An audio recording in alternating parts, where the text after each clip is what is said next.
So welcome to the emotional solar plexus. It's a super important center for us to get to know. About half of the population have this defined or colored in on their chart, and half of us have it open. So mine is open.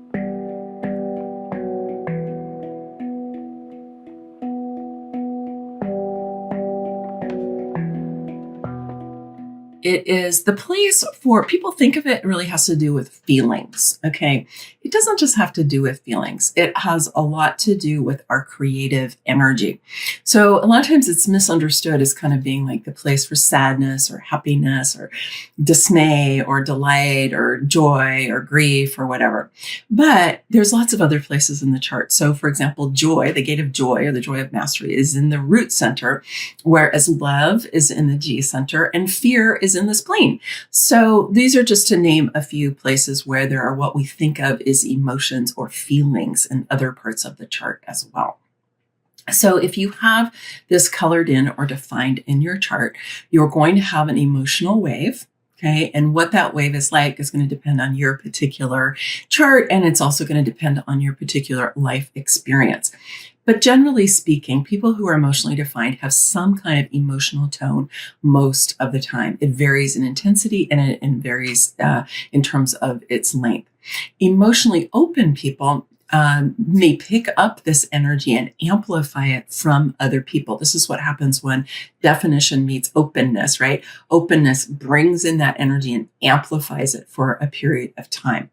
This can be both a really beautiful, lovely, yummy thing. Like if you're in an environment where the energy is really high and people are excited or ecstatic or enthusiastic or loving, compassionate, and so on, picking up that energy and amplifying it can feel great. However, when you're around somebody who is angry, enraged, really upset, it doesn't always feel so great. And so, because you can pick that up and amplify it, and you can also do that with emotions that people are suppressing. Generally speaking, people who are emotionally open develop one of three different ways of responding to emotional energy. One is that they can become a people pleaser, right? They're a peacemaker. They want things just to be either even keeled or happy or up, because the feeling of the so-called unpleasant emotions don't feel good to them. So they don't like if people are arguing or if somebody's angry or whatever, it doesn't feel good to them. So they want people to be happy and they want there to be peace. So sometimes people become people pleasers. That was her experience. Sometimes they become avoidant. So that means I really don't like being around these energies. So I'm either going to physically pick up and leave, right? Or I'm going to check out. Either way, they don't like the way emotions feel unless they're the really positive emotions. And so they just become avoidant and they want to avoid conflict. They want to avoid difficult conversations. They want to avoid people who are feeling emotional, right? They just are not comfortable with emotions. And then the third one is when they become overly dramatic. Having had an experience of running a lot of emotional energy through that open emotional solar plexus, they can just have this habit. It's a conditioned response of just being really dramatic. Things are really, big, high energy. And sometimes, really, they can be like that's the way I was as a kid. Right? As I was like screaming because I was picking up energy, but people can carry that pattern with them through the rest of their life. If they're not, they don't learn about this or they don't know what's really going on so that they can change it. And for those of us who are emotionally open, it's really important for us to be able to sort out what's our own emotions and what are other people's emotions. Because just because you're emotionally open, you still have your own emotions. Like I am an emotional person. I still have my own emotions. It is possible if you're emotionally open to be in a pretty neutral emotional state. Sometimes you have to learn how to do that. I feel like I learned how to do it, but you totally can have this neutrality.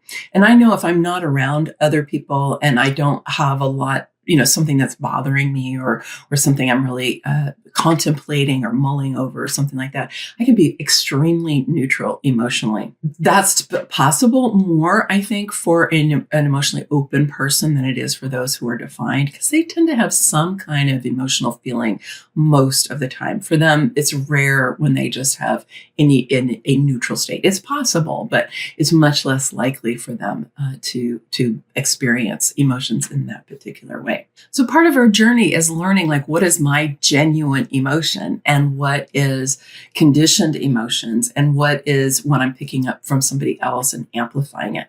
Now, I do want to underscore, none of this is bad or wrong. Right? None of it is bad or wrong. None of it is like somebody's doing something to me or I'm at the mercy of this or that. It doesn't, you don't have to hold it that way at all. Sometimes people do talk about the open emotional solar plexus that way, as if we were just at the mercy of everybody else's emotions. That is not my experience. My experience is that if you have this open, you can actually become extremely wise emotionally, as long as but you have to learn how to do that, right? I mean, wisdom comes from learning. Wisdom comes from life experience.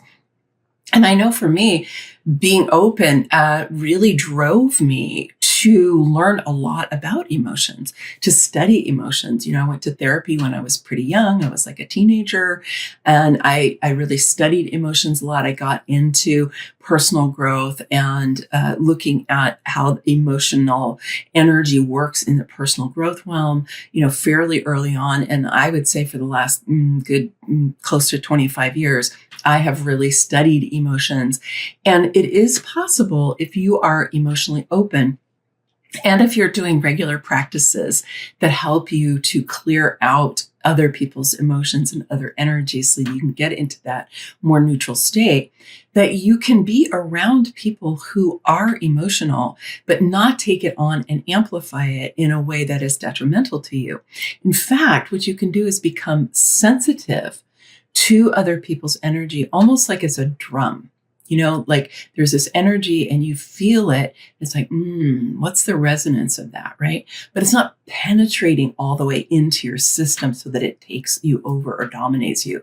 It's more about, I can feel that energy. So having an open emotional solar plexus can be a huge benefit for you, depending on what kind of work you do in the world. So for me, I was doing Clarity Breathwork, which is specifically about emotional and spiritual healing.